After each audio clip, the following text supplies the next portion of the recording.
J'ai chaud la nuit. Je brûle. J'aime dormir avec ma mère. Je suis sa bouillotte. Je suis chaud. Elle est froide. On s'arrange. Quand je prends un bain, je fonds les glaçons. Moi, j'aime bien l'eau glacée. Non, je rigole. Bouillante. J'aime trop aller dans l'eau. Jordan, 9 ans. Hier, j'ai regardé un film avec des animaux sauvages. Je ne peux pas te raconter. Sinon, les animaux, ils vont être derrière la porte. Qu'est-ce que c'est que parler quand il y a si peu d'écart entre ce qu'on dit et ce qui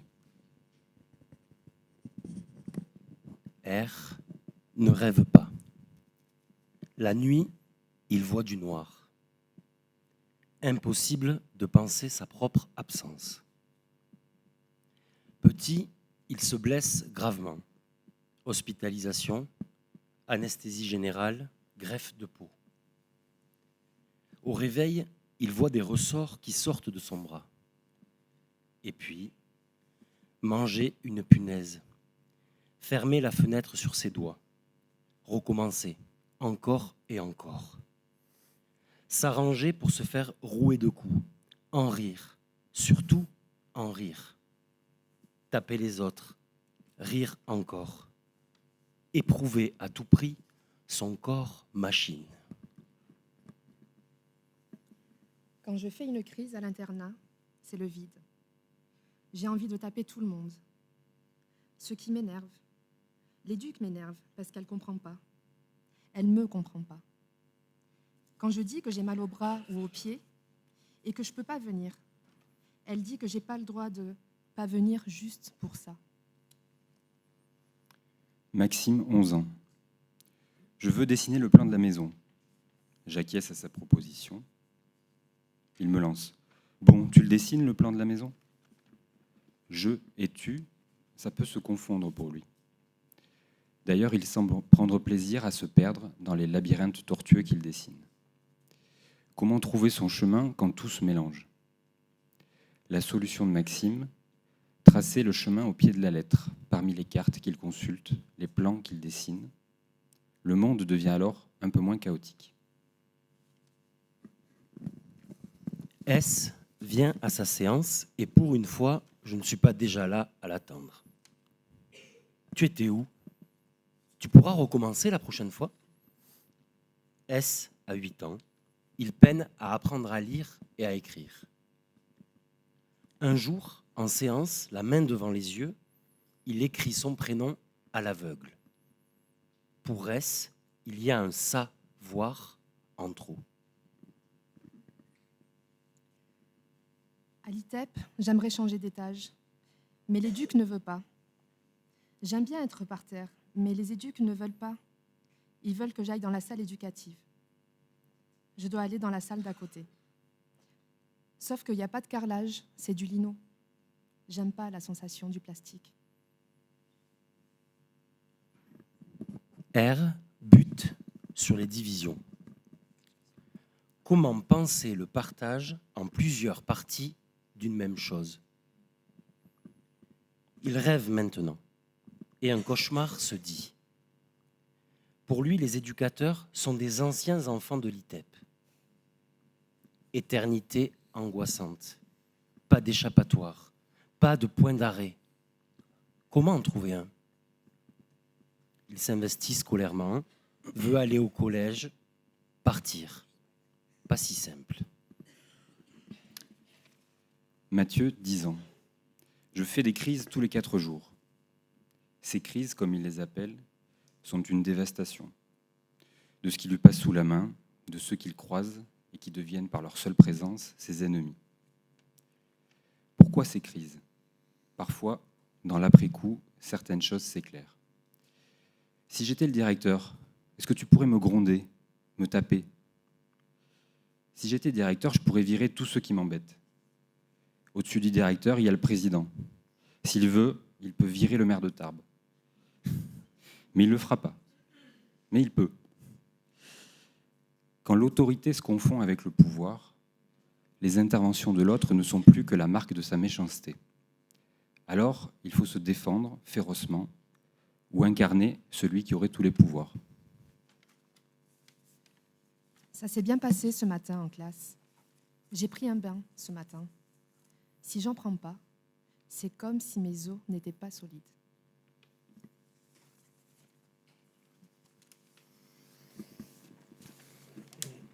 Comme on peut l'entendre dans ces témoignages, chaque enfant que l'on accueille arrive avec des difficultés bien différentes. Cela nécessiterait de pouvoir construire une manière d'accueillir leurs particularités et d'essayer d'y répondre. Donc, quelles difficultés rencontre-t-on dans cet accueil pour des enfants si singuliers ? La première difficulté, c'est d'être confronté à un quotidien qui est basé sur un accueil groupal de ces enfants. Notre travail est donc principalement de la gestion des interactions entre les enfants au détriment de ce qui se passe pour chacun d'eux. Du coup, on est souvent confronté aux manifestations qui les ont conduits à être orientés en ITEP. Par exemple, l'agitation, les cris, les comportements d'opposition et parfois même de la violence envers eux-mêmes ou envers les autres qui peut nécessiter l'intervention physique de l'adulte. Malgré toutes ces manifestations qui mettent souvent les équipes à mal, les équipes éducatives ont pour mission de préserver les autres enfants en maintenant un cadre collectif. Ce cadre doit permettre de réguler la vie de chaque enfant au sein du groupe. Mais en maintenant ce cadre-là, dans lequel certains enfants n'arrivent pas à s'inscrire, on ne fait que renforcer cette place de rejet dans laquelle ils sont et ce sentiment d'exclusion par rapport aux autres. Par ces postures éducatives, dans lesquelles on s'enferme, en pensant maintenir un équilibre pour une vie de groupe stable, on constate que finalement, on ne vient qu'alimenter des comportements qu'il y avait chez eux auparavant.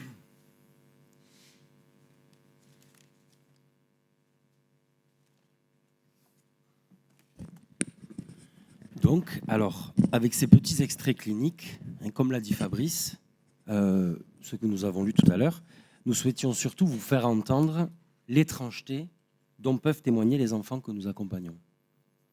Et le discours actuel, le discours dominant, tend plutôt à nous rendre sourds à ce genre de dire.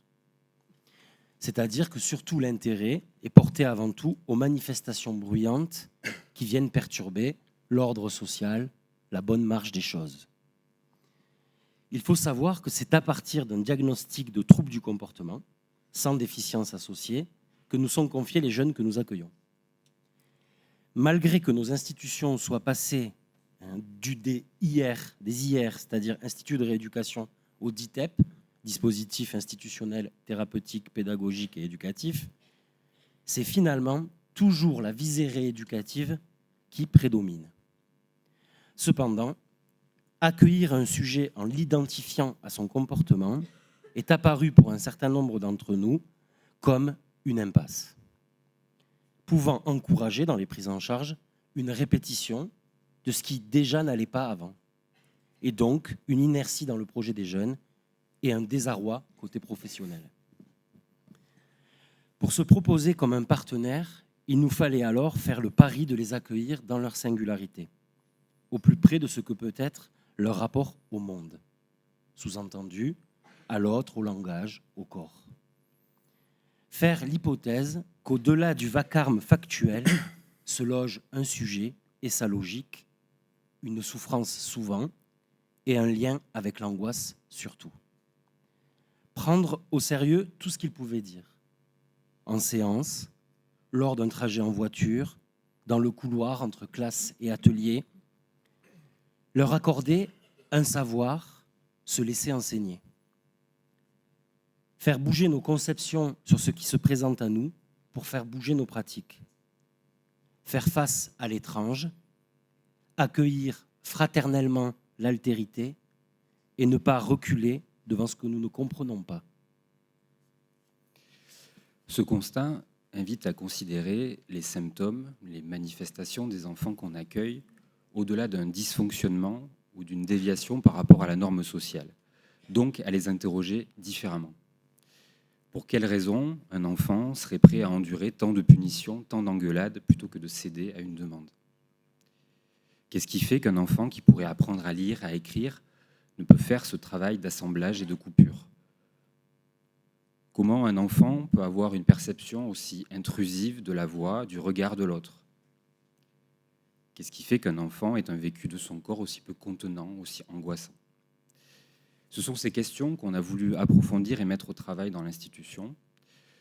Du coup, un collectif de différents professionnels a commencé à se réunir et c'est comme ça qu'est née l'idée du dispositif des ateliers théoriques et cliniques au sein du DITEP, dans un moment de notre institution où le temps pour penser nos pratiques nous semblait cruellement manquer.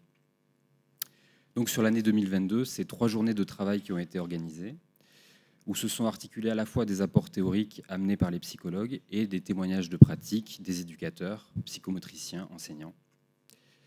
On a voulu que ces temps soient l'occasion pour nous de penser la nature du rapport au monde des jeunes qu'on rencontre, à partir de points qui nous semblaient centraux dans la clinique. Qu'est-ce que c'est que pour eux l'autorité? Qu'en est-il du corps chez ces enfants dont l'agitation est souvent le symptôme le plus visible, le plus dérangeant? Qu'est-ce que c'est que pour eux d'apprendre, ou le plus souvent ne pas pouvoir ou ne pas vouloir apprendre? Ces thématiques, elles portent en creux une interrogation qu'on pourrait résumer comme ça: de quoi souffrent les jeunes accueillis en DITEP?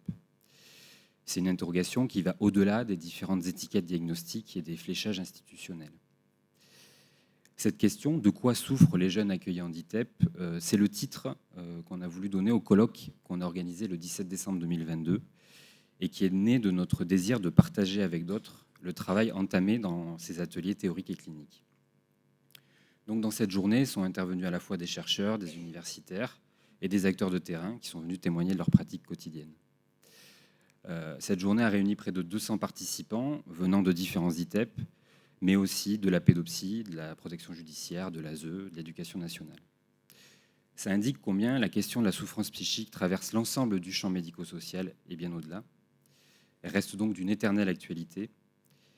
Ça indique aussi que toutes les préconisations et recommandations de bonnes pratiques ne peuvent nous faire l'économie de la nécessité de penser à plusieurs la manière d'accueillir et d'accompagner ceux dont le rapport au monde ne trouve pas à se loger dans les formes habituelles du lien social.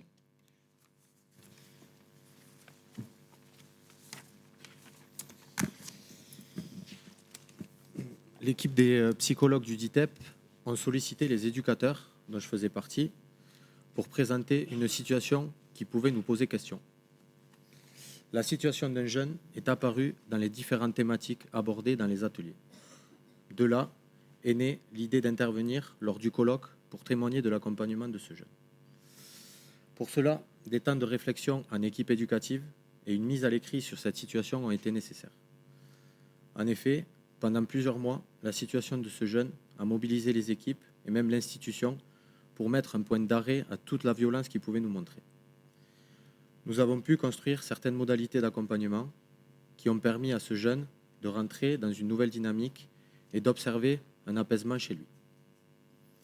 Après tout ce travail mis en place, il était donc intéressant d'analyser ce qui se passait pour ce jeune et pour nous dans cette période où on était sans réponse.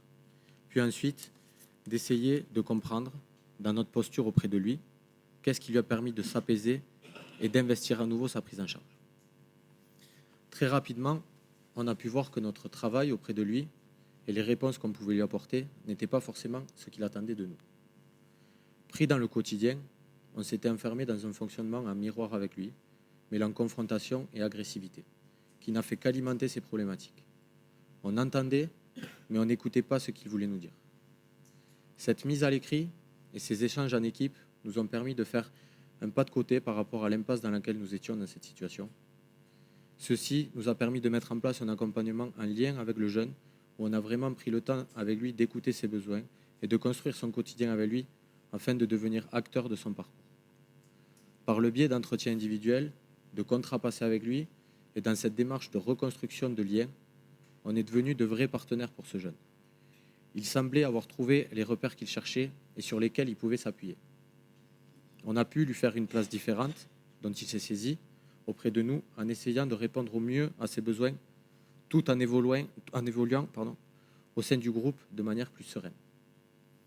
En participant à tous ces temps, on a pu se rendre compte qu'au-delà de leurs difficultés, la souffrance de certains enfants était liée à notre fonctionnement. La réflexion clinique en équipe pluridisciplinaire, la mise à l'écrit sur le parcours complet d'un jeune et sur notre pratique auprès de lui était le cœur de notre métier. Cette dynamique de travail et ces échanges nous ont permis de repenser notre façon d'intervenir auprès des jeunes et tenter d'articuler un peu mieux leurs besoins individuels et la gestion des moments collectifs.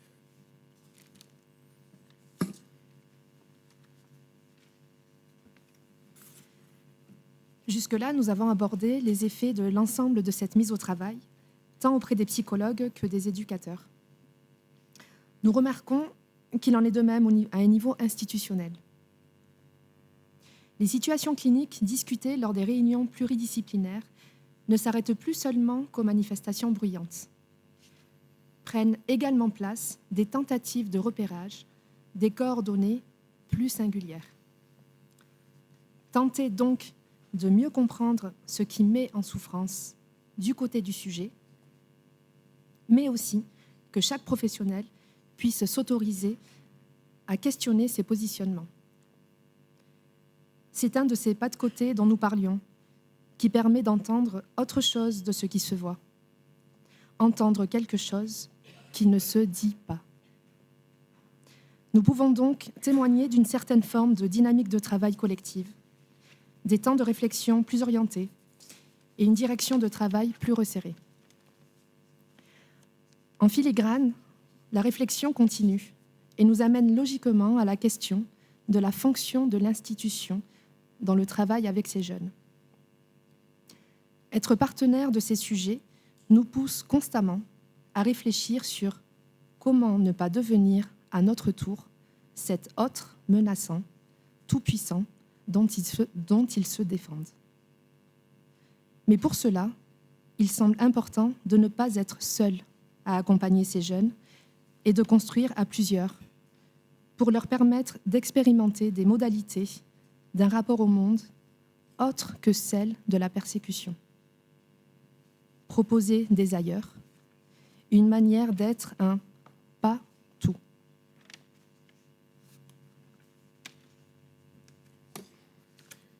Alors, en conclusion, je voulais revenir en fait sur tout ce travail qui a été mené à plusieurs titres. En fait, c'est une expérience qui a été intéressante pour montrer l'importance de travailler sur sa posture en tant que professionnel accompagnant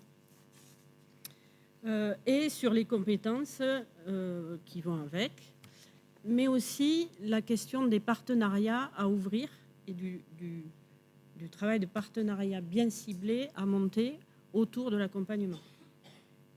Donc, sur le premier point, il est clair qu'on va continuer à encourager les professionnels à cultiver cette posture de questionnement sur leur pratique, questionnement finalement éthique sur la qualité de leur accompagnement. Et là, on a vu de très bons exemples sur le sujet, je pense.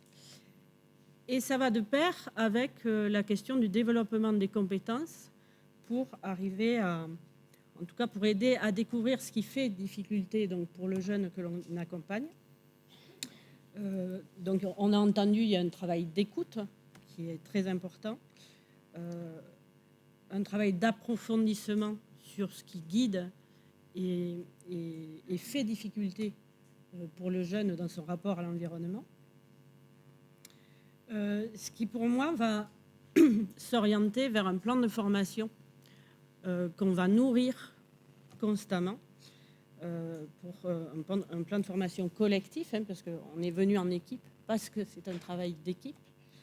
Donc il est important de cultiver aussi les compétences de tous afin de comprendre avec différentes grilles d'analyse aussi la situation de ces jeunes, actualiser les connaissances, connaître les recommandations de bonnes pratiques aussi, et s'appuyer donc sur tous ces aspects pour mener l'analyse principale qui va conduire à un travail interdisciplinaire riche.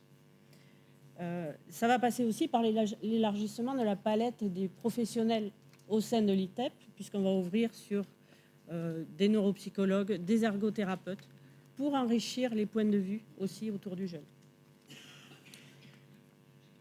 Le plus on sera précis dans la compréhension, ou en tout cas l'hypothèse de compréhension du trouble du jeune, le plus aussi, on sera précis dans le travail partenarial qu'on voudrait monter autour du jeune.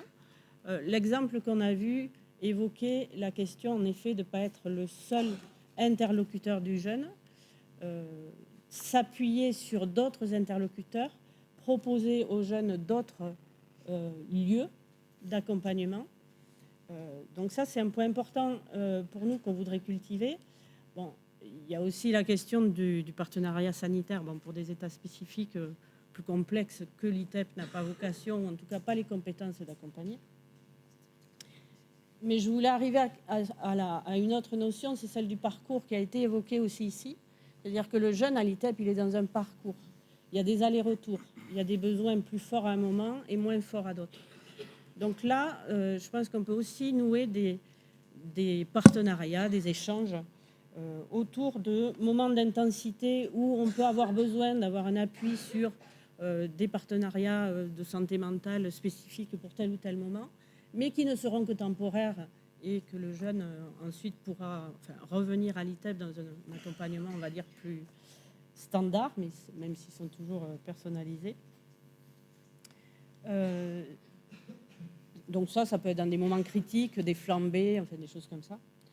Ça peut être aussi sur des questions de diagnostic, où là aussi on peut avoir besoin d'appui pour poser des hypothèses de diagnostic. Et donc je voulais en arriver donc à cette notion qu'on voudrait initier, voilà, de partenariat au sein d'un parcours avec des allers-retours où on peut s'appuyer sur des partenaires puis s'en retirer, donc pas rentrer dans des choses forcément ancrées. Et peut-être une réciprocité, c'est-à-dire qu'on pourrait aussi imaginer que vous, dans vos structures, établissements, suivi de certains jeunes, y compris en hôpital de jour, l'ITEP puisse être aussi un recours à un moment donné pour accompagner un jeune ou lui faire expérimenter quelque chose. Et donc, on pourrait aussi imaginer une réciprocité dans nos échanges. Voilà, donc j'ouvre le champ et j'appelle à toute manifestation d'intérêt sur le sujet. Merci.